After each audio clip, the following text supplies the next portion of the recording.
dhi nyime. Mae kama gintiere. Machielo bende mowacho kar kae kapod waloe. Ma en jatend migawo mochune wechegi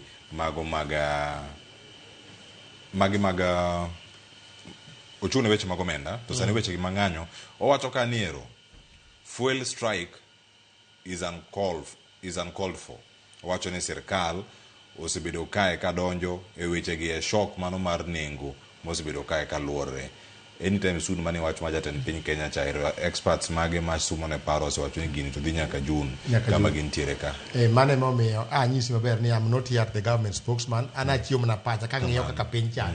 To ka experts osewuoyo to koro gima nyalo chaka wacho onge nikech gin weg docket mong'eyo kuma pesa nitie, mong'eyo aguche mag jo Kenya. Unfortunately ni ma wacho mokwongo ni sama in e tok tent tinyalo go mbaka. To sama in e tent tinyalo yudo ka in a different story. Mbadi is not the Mbadi mane wang'eyo sama ne Mbadi ni kocha. Sama koro en kaendi to owuoyo with authority mano koro en owacho the government position. Omiyo no paw ni bere irewe kwesi mach. To koro yudo ka koro tek. Let him face the bull by the horn. Mano koro doket ne wan bende wanane kako time. To wayie ni kako tek na jithurwa.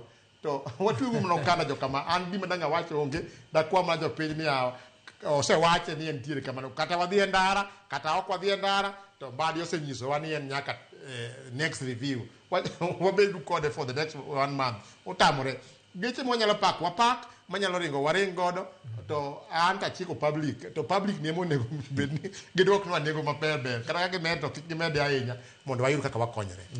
Mana ka medo ne kanyo en gima adiera ne wach ji to ji gima konyo wago en ne ok onyal bedo ni onge gima futa tola tol den lwet private kaka biere machon chana ne ga lwet private to kawuono samoro kata mafuta dok chop Kenya ka but nikech en ji to ji wan ga dire ni kata tek manade kata manade at least pumps wa to nyal bedo dry nikech naneno kane giwacho ni stock wa kaka mar petrol en ga 16 days mar kerosene aken 49 mar diesel aken en 19 koro wan bafad koro wen mana ni ata kwayo ni kama ne giwacho ni road maintenance levy pod nitie room ne nyalo dwok piny giduoka piny nikech ma nyalo miyo price mar fuel dok but Cleophas be wiki kwil ija Kenya bende kama wantiere ni wasebedo kae ni not once not twice to ndalo mane nitie line bore e petrol stations ne ja Kenya wacho ni ya med no kata nengo to petrol timnade ubedi so koro nengo ero medore to petrol gima okwani petrol timnade ubedi so that we are able to move from point A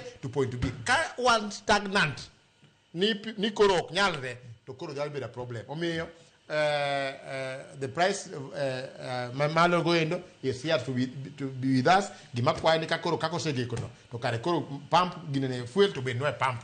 Mondo me ka be petrol station to mane kama obed my last point.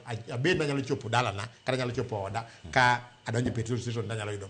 Omiyo koro mane to Mbadi osewuoyo Mbadi nyango osemiyo paro manitie ma sirkal thurwa an tago bada piny. Nyakoro Ramogi adwa ni gisainda ka beach modong kapok oromo sa beach